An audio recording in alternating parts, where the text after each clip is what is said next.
সবাইকে জয় যিশু। আশা করি যিশু খ্রিস্টের অনুগ্রহে যিশু খ্রিস্টের আশীর্বাদে ভালো আছেন।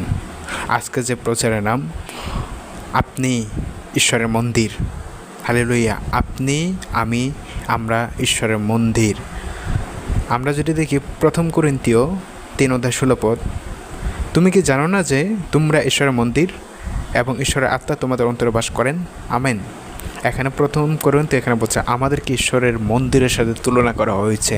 আমরা অনেকে বিশ্বাস করে, অনেকে মানি না, অনেকে জানি না।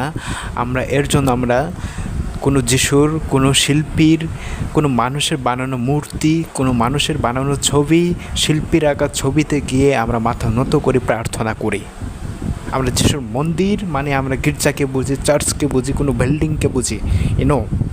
আপনি ঈশ্বর যাকে নিজের প্রতিমূর্তিতে নিজের মতো করে তৈরি করেছেন, সেখানে ঈশ্বর থাকতে চান এবং বাস করতে চান। কোনো মন্দিরে কোনো ইটের তৈরি, বালির, সিমেন্টের তৈরি কোনো মন্দির, গির্জা সেখানে না।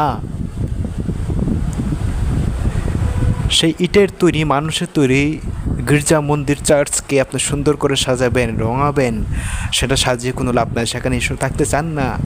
ঈশ্বর থাকতে চান যেখানে যাকে সে নিজের প্রতিমূর্তিতে, যাকে নিজের মতো করে তৈরি করেছেন, সেখানে ঈশ্বর থাকতে চান। আপনি হচ্ছে সেই পবিত্র মন্দির।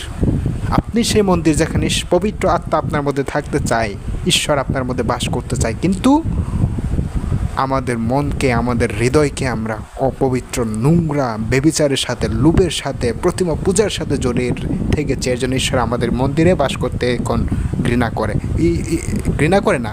ঈশ্বর আমাদের মন্দিরে বাস করতে এখন চায় না। আর আপনি, আমি অপবিত্র করে ফেলেছি। আমরা যখন ঈশ্বরকে বাদ দিয়ে প্রতিমা পূজার দিকে আমরা এগোচ্ছি, টাকা পয়সার দিকে এগোচ্ছি, লোভের দিকে, সম্পদের দিকে, বাটপাড়ির দিকে আমরা এগোচ্ছি, তখন আমাদের দেহকে, আমাদের মন্দিরকে, পবিত্র মন্দিরকে আমরা অপবিত্র করে ফেলি। আপনি চাই বা না চান, আপনি যখন ব্যভিচারের মধ্যে থাকেন, আপনি যখন মিথ্যের মধ্যে থাকেন, আপনি যখন শয়তানের মধ্যে থাকেন, আপনার দেহ অপবিত্র। কিন্তু আপনাকে পবিত্র করে তৈরি করা হয়েছে। আপনার পবিত্র হওয়ার দায়িত্ব আপনার। ঈশ্বরকে আহ্বান করে আপনার। যেখানে ময়লা, যেখানে আবর্জনা, সেখানে সাধারণ মানুষ থাকতে চায় না। তাহলে